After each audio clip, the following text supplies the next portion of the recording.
التوفيق الذي لم يحالف النادي الاهلي، ولكن جان اساموا يهرب، ينطلق، يتقدم عرضيه، ركله جزاء يحتسبها محمد عبد الكريم في شوط المباراه الثاني وسط احتجاج لاعبي النادي الاهلي.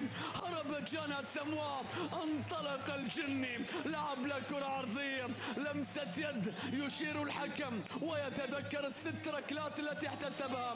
هنا لمسه اليد على اللاعب علي حسين، وهنا ركله الجزاء، والقرار السريع الذي كان من حكم المباراه هذا هو علي حسين. وهنا جان اساموا، شوف الكره العرضيه وشوف المحاوله التي صدمت بيد اللاعب علي حسين، وعلى اثرها حكم المباراه يحتسب ركله جزاء.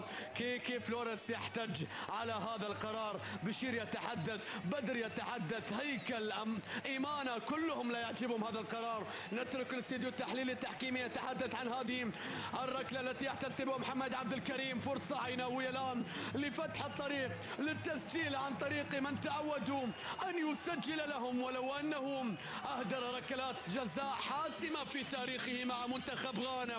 جان اساموا يبحث عن الهدف رقم 11، يبحث عن يستمر حلا للعيناويه في هذا الموسم.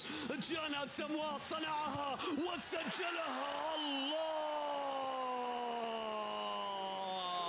هو اللي ما له حل، وهو اللي للعيناويه دايما حل، هو اللي يوزع الحلوى، وهو اللي يجيب الاخبار الحلوه.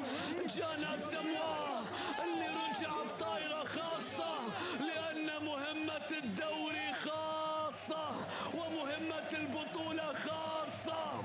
العين يتقدم بهدف جان اساموا من ركله جزاء، هو من صنعها، هو من ترجمها.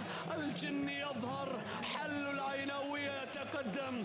جان اساموا يحرك المدرجات، الجماهير توازر وتشجع الملعب، يتحرك. العين يتقدم من ركله جزاء عن طريق اللاعب جان اساموا. 1-0. حدثت 14 مره في تاريخ لقاءات الفريقين يا كوزمن.